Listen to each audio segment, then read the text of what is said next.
Hello friend, आप सभी का स्वागत है हमारे यूट्यूब चैनल पर। दोस्तों, आज मैं आप लोगों के सामने पुनः एक बार क्लास 12th केमिस्ट्री का 1000 VBI ऑब्जेक्टिव का जो सीरीज है उसको आगे बढ़ाते हुए केमिस्ट्री का क्लास नंबर 4 लेकर आया। तो इससे पहले हम लोग क्लास नंबर 3 तक कर चुके हैं, यानी कि आज ये हमारा केमिस्ट्री का चौथा क्लास है। तो आज के क्लास में हम लोग केमिस्ट्री का 35 महत्वपूर्ण ऑब्जेक्टिव प्रश्न को सॉल्व करने वाले हैं। तो दोस्तों, यदि आप लोग इस चैनल पर नए जुड़े हैं तो कृपया चैनल को सब्सक्राइब कर लें, क्योंकि मैं आप लोगों को बोर्ड एग्जाम 2000 इस क्लास को प्रारंभ करते हैं। तो बता दो दोस्तों प्रश्न नंबर 36 को। तो प्रश्न नंबर 36 है हमारा, हीलियम का मुख्य स्रोत क्या है? ऑप्शन ए आपका पृथ्वी, ऑप्शन बी आपका कोयला की खानें, ऑप्शन सी आपका सूर्य, ऑप्शन डी आपका रेडियम। तो इस प्रश्न का आपका सही जवाब हो जाएगा ऑप्शन नंबर सी, सूर्य। यानी कि हीलियम का जो सबसे मुख्य स्रोत है वो सूर्य है। तो चलिए फ्रेंड, हम लोग अगले प्रश्न नंबर 37 को देखते हैं। प्रश्न नंबर 37 है हमारा, निम्नलिखित में से सबसे प्रबल अम्ल है? ऑप्शन ए आपका BF3, option B BCl3, option C BBr3, option D Bl3। तो इस प्रश्न का आपका सही जवाब हो जाएगा ऑप्शन नंबर डी Bl3। तो चलिए फ्रेंड, हम लोग अगले प्रश्न नंबर 38 को देखते हैं। प्रश्न नंबर 38 है हमारा, निम्नलिखित में से किसका बंधन कोण सबसे अधिक है? ऑप्शन ए आपका NH3, option B H2S, option C BF3, option D CH4। तो इस प्रश्न का आपका सही जवाब हो जाएगा ऑप्शन नंबर सी BF3। यानी कि BF3 का जो है बंधन कोण, बॉन्डिंग एंगल सबसे ज़्यादा होता है। तो चलिए फ्रेंड, हम लोग अगले प्रश्न नंबर 39 की ओर बढ़ते हैं। प्रश्न नंबर 39 है हमारा, अनुचुंबकत्व प्रदर्शित करने वाला पदार्थ है? ऑप्शन ए आपका H2O, option B O2, option C NaCl, option D C6H6। तो इस प्रश्न का आपका सही जवाब हो जाएगा ऑप्शन नंबर बी O2। तो चलिए फ्रेंड, हम लोग अगले प्रश्न नंबर 40 को देखते हैं। प्रश्न नंबर 40 है हमारा, निम्नलिखित में से कौन धातु अम्ल से अभिक्रिया कर हाइड्रोजन गैस मुक्त करता है? ऑप्शन ए आपका Fe, option B Zn, option C Cu, option D Mg। तो इस प्रश्न का आपका सही जवाब हो जाएगा ऑप्शन नंबर सी Cu। यानी कि कॉपर को जब हम लोग धातु से हाइड्रोजन गैस मुक्त नहीं करता है। तो चलिए फ्रेंड, हम लोग अगले प्रश्न नंबर 41 को देखते हैं। प्रश्न नंबर 41 है हमारा, जब FeOH3 सॉल्व में NaCl घोल मिलाया जाता है तो? ऑप्शन ए आपका FeOH3 Fe3+ प्राप्त होता है, ऑप्शन बी FeOH3 Cl- प्राप्त होता है, ऑप्शन सी आपका FeOH3 Na+ प्राप्त होता है, ऑप्शन डी आपका FeOH3 अवक्षेपित हो जाता है। तो इस प्रश्न का आपका सही जवाब हो जाएगा ऑप्शन नंबर डी FeOH3 अवक्षेप के रूप में हमें प्राप्त होता है। तो चलिए फ्रेंड, हम लोग अगले प्रश्न नंबर 42 को देखते हैं। तो प्रश्न नंबर 42 है हमारा, डी ऑर्बिटल का आकार होता है? ऑप्शन ए गोलीय, option B dumbbell, option C double dumbbell, option D इनमें से कोई नहीं। तो इस प्रश्न का आपका सही जवाब हो जाएगा ऑप्शन नंबर सी डबल डम्बवेल। यानी कि डी ऑर्बिटल का आकार जो है डबल डम्बल के जैसा होता है। तो चलिए फ्रेंड, हम लोग अगले प्रश्न नंबर 43 को देखते हैं। प्रश्न नंबर 43 है हमारा, संक्रमण तत्व है? ऑप्शन ए आपका धातु, ऑप्शन बी आपका अधातु, ऑप्शन डी आपका डी खंड के तत्व, ऑप्शन डी आपका गैस। तो इस प्रश्न का आपका सही जवाब हो जाएगा ऑप्शन नंबर सी डी खंड के तत्व। यानी कि संक्रमण तत्व जो है डी खंड के तत्व होते हैं, डी ऑर्बिटल के तत्व होते हैं। तो चलिए फ्रेंड, हम लोग अगले प्रश्न नंबर 44 को देखते हैं। प्रश्न नंबर 44 है हमारा, हमेशा स्वतंत्र अवस्था में पाया जाने वाला धातु है? ऑप्शन ए आपका सोना, ऑप्शन बी चांदी, option C copper, option D sodium. तो इस प्रश्न का आपका सही जवाब हो जाएगा सोना, ऑप्शन नंबर ए। यानी कि सोना हमेशा स्वतंत्र अवस्था में पाया जाता है। यानी कि यह इस पर कोई भी एक इसका IUPAC नाम पूछ रहा है आपसे, तो इसका IUPAC नाम हो जाएगा option number A dihexa chloroplatinic IV acid. तो इसका आप लोग IUPAC नाम कर लेंगे। इसके लिए कुछ 10 से 12 रूल होता है जो आप लोग पढ़े होंगे, तो उसके आधार पर आप लोग इसका नामकरण कर सकते हैं। तो चलिए फ्रेंड, हम लोग अगले प्रश्न नंबर 46 को देखते हैं। प्रश्न नंबर 46 है हमारा, निम्न में से किसकी आकृति चतुष्फलक होती है? तो इस प्रश्न का आपका सही जवाब हो जाएगा ऑप्शन नंबर डी, यानी कि NiCl4 पर 2-। तो चलिए फ्रेंड, हम लोग अगले प्रश्न नंबर 47 को देखते हैं। प्रश्न नंबर 47 है हमारा, किस यौगिक के केंद्रीय धातु का प्रसंकरण DsP2 होता है? तो इस प्रश्न का आपका सही जवाब हो जाएगा ऑप्शन नंबर सी, NiCN4 पर होल 2 माइनस। तो चलिए फ्रेंड हम लोग अगले प्रश्न नंबर 48 को देखते हैं। प्रश्न नंबर 48 है हमारा, उष्मा और विद्युत का अच्छा चालक होता है। ऑप्शन ए आपका एंथ्रासाइट कोक, ऑप्शन बी हीरा, option C graphite, option D charcoal. तो इस प्रश्न का आपका सही जवाब हो जाएगा option number C, graphite. Graphite यानी कि विद्युत और उष्मा का अच्छा सुचालक होता है। चलिए फ्रेंड हम लोग अगले प्रश्न नंबर 49 को देखते हैं। प्रश्न नंबर 49 हमारा, एल्किन का सामान्य सूत्र है। ऑप्शन ए आपका CnH2n, ऑप्शन बी आपका CnH2n+2, ऑप्शन सी आपका CnH2n-2, ऑप्शन डी आपका इनमें से कोई नहीं। तो इस प्रश्न का आपका सही जवाब हो जाएगा ऑप्शन नंबर ए, CnH2n। यानी कि एल्किन का सामान्य सूत्र होता है CnH2n। तो चलिए फ्रेंड हम लोग अगले प्रश्न नंबर 50 को देखते हैं। प्रश्न नंबर 50 है हमारा, CH4 में पाई सिग्मा बंधों की संख्या होती है। Option A 4, option B 3, option C 2, option D 1। तो इस प्रश्न का आपका सही जवाब हो जाएगा ऑप्शन नंबर ए 4। यानी कि CH4 में पाई सिग्मा बंध की संख्या 4 होती है। तो चलिए फ्रेंड हम लोग अगले प्रश्न नंबर 51 को देखते हैं। प्रश्न नंबर 51 है हमारा, कार्बन कार्बन एकल बंध की लंबाई है। ऑप्शन ए आपका 1.34 एंगस्ट्रॉम, ऑप्शन बी आपका 1.20 angstrom, option C 1.54 angstrom, option D इनमें से कोई नहीं। तो इस प्रश्न का आपका सही जवाब हो जाएगा ऑप्शन नंबर सी, 1.54 एंगस्ट्रॉम। तो चलिए फ्रेंड हम लोग अगले प्रश्न नंबर 52 को देखते हैं। प्रश्न नंबर 52 हमारा, एल्कोहल में सक्रिय क्रियाशील मूलक है। तो इस प्रश्न का आपका सही जवाब हो जाएगा ऑप्शन नंबर ए, OH। यानी कि एल्कोहल का क्रियाशील मूलक जो है OH होता है। यानी तो चलिए फ्रेंड हम लोग अगले प्रश्न नंबर 53 की ओर बढ़ते हैं। प्रश्न नंबर 53 है हमारा, बेंजीन पर OH दिया हुआ और इसका नाम पूछ रहा है आपसे। तो बेंजीन पर OH, अभी तुरंत आप लोग इससे पहले वाला सवाल में देखे होंगे OH का जो है अल्कोहल का एक क्रियाशील मूलक है। अल्कोहल यानी कि इसके लास्ट में हॉल लगता है, एल्कोहल। तो इसका जब आप लोग नामकरण कीजिएगा तो उसमें आपको लास्ट में आ जाएगा एल्कोहल। तो ऑप्शन ए देखते हैं इसका, बेंजीन हाइड्रोक्साइड दिया हुआ है, ऑप्शन बी आपका phenol, option C phenyl, option D आपका बेंजाइल एल्कोहल। तो इस प्रश्न का आपका सही जवाब हो जाएगा ऑप्शन नंबर बी, फिनॉल। यानी कि बेंजीन पर OH जब रहता है तो उसको क्या बोलते हैं, फिनॉल।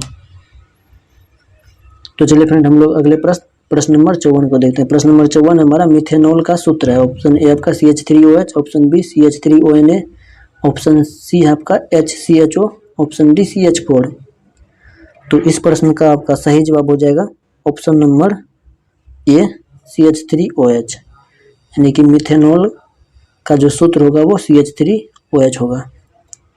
तो चलिए फ्रेंड हम लोग अगले प्रश्न नंबर 55 की ओर बढ़ते हैं। प्रश्न OH होगा लास्ट में। अब देखते हैं कि इस ऑप्शन में लास्ट में OH है। तो चलिए फ्रेंड ऑप्शन नंबर ए में ही OH है। तो इसके आगे भी देखते हैं किसी में OH तो नहीं ना। ऑप्शन बी में नहीं है, ऑप्शन सी में भी नहीं, ऑप्शन डी में भी नहीं। यानी कि ये सभी ऑप्शन गलत है। ऑप्शन नंबर ए आपका सही जवाब हो जाएगा। तो चलिए फ्रेंड हम लोग अगले प्रश्न नंबर 55 को देखते हैं। प्रश्न नंबर 55 है हमारा, CH3OC2H5 का IUPAC नेम होगा। ऑप्शन ए आपका methoxy methane, option B ethoxy ethane, option C आपका इथोक्सी मीथेन, ऑप्शन डी आपका इनमें से कोई नहीं। तो इस प्रश्न का आपका सही जवाब हो जाएगा ऑप्शन नंबर डी, इनमें से कोई नहीं। यानी कि इसका जब आप लोग नामकरण कीजिएगा तो ये मिथोक्सी मीथेन भी नहीं है, इथोक्सी इथेन भी नहीं है और इथोक्सी मीथेन, ये तीन में से कोई नहीं है। तो चलिए फ्रेंड हम लोग अगले प्रश्न नंबर 56 को देखते हैं। प्रश्न नंबर 56 कह रहा है हमारा, कीटोन का क्रियाशील मूलक होता है। ऑप्शन ए आपका double bond C double bond O, option B आपका single bond CHO, option C आपका single bond COOH, option D है आपका सिंगल बॉन्ड OH। ये तो नहीं होगा, COOH ये भी नहीं होगा। तो आपका ये और ये ऑप्शन दोनों में कन्फ्यूजन है। तो चलिए फ्रेंड इस फ्रेंड का मैं आप लोगों को बता दूं। तो चलिए फ्रेंड हम लोग अगले प्रश्न नंबर 57 को देखते हैं। प्रश्न नंबर 57 है हमारा, एल्डिहाइड जिसमें अल्फा हाइड्रोजन नहीं होता है भाग लेते हैं। यानी कि ऐसा एल्डिहाइड जिसमें अल्फा हाइड्रोजन नहीं हो वह किस रिएक्शन में भाग लेगा। ऑप्शन ए आपका केनिजारो अभिक्रिया में, ऑप्शन बी आपका एल्डोल संघनन में, ऑप्शन सी आपका परकीन अभिक्रिया में, ऑप्शन डी आपका इनमें से कोई नहीं। तो इस प्रश्न का आपका सही जवाब हो जाएगा ऑप्शन नंबर ए, केनिजारो अभिक्रिया में।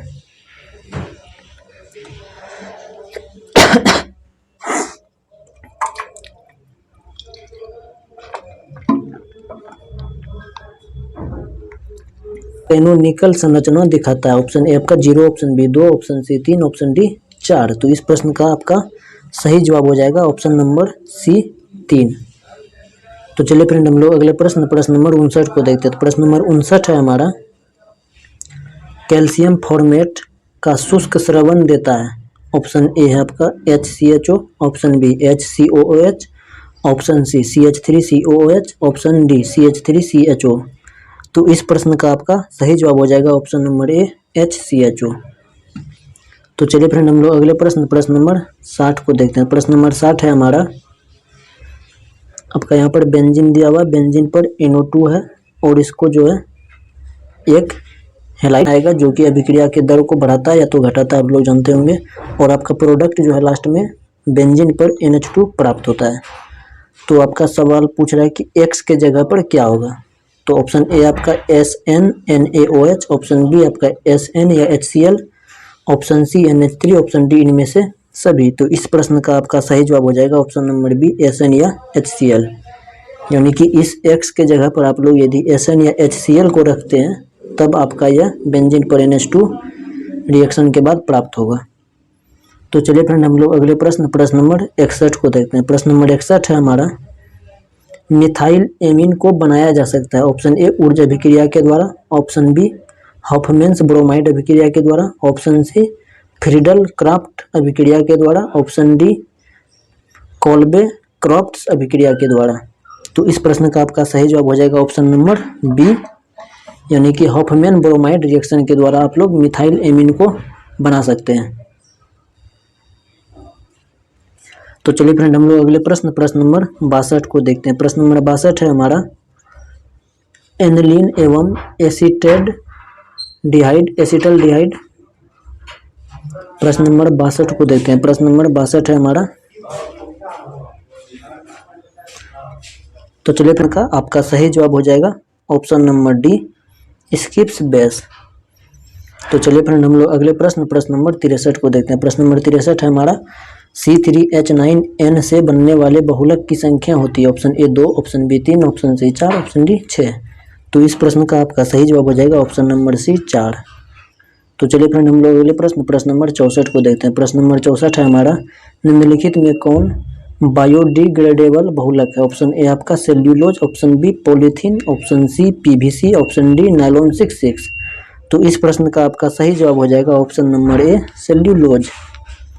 तो चलिए फ्रेंड हम लोग अगले प्रश्न नंबर 65 को देखते हैं। प्रश्न नंबर 65 है हमारा, कार के टायर में प्रयुक्त होता है। ऑप्शन ए आपका buna rubber, option B polythene, option C Teflon, option D PVA। तो इस प्रश्न का आपका सही जवाब हो जाएगा ऑप्शन नंबर ए ब्यूना रबर, यानी कि कार के टायर में आपका ब्यूना रबर का प्रयोग किया जाता है।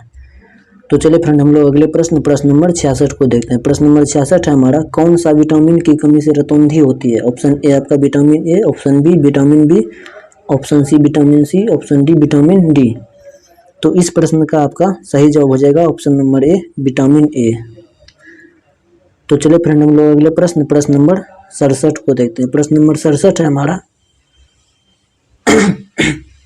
प्रश्न नंबर 67 है हमारा, ग्लूकोज में कायरल कार्बन की संख्या कितनी होती है। ऑप्शन ए आपका 4, ऑप्शन बी 5, ऑप्शन सी 3 और ऑप्शन डी आपका 1।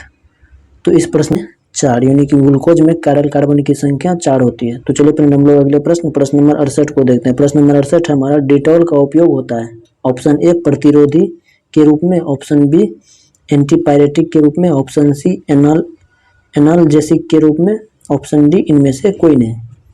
तो इस प्रश्न का आपका सही जवाब हो जाएगा ऑप्शन नंबर ए प्रतिरोधी के रूप में। तो चलिए फ्रेंड हम लोग अगले प्रश्न नंबर 69 को देखते हैं। प्रश्न नंबर 69 है हमारा, कपड़े धोने का सोडा होता है।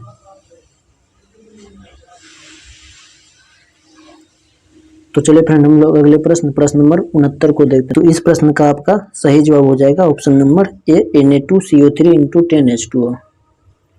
तो चलिए फ्रेंड हम लोग अगले प्रश्न नंबर 70 को देखते हैं। प्रश्न नंबर 70 है, हमारा बुझा हुआ चूना है।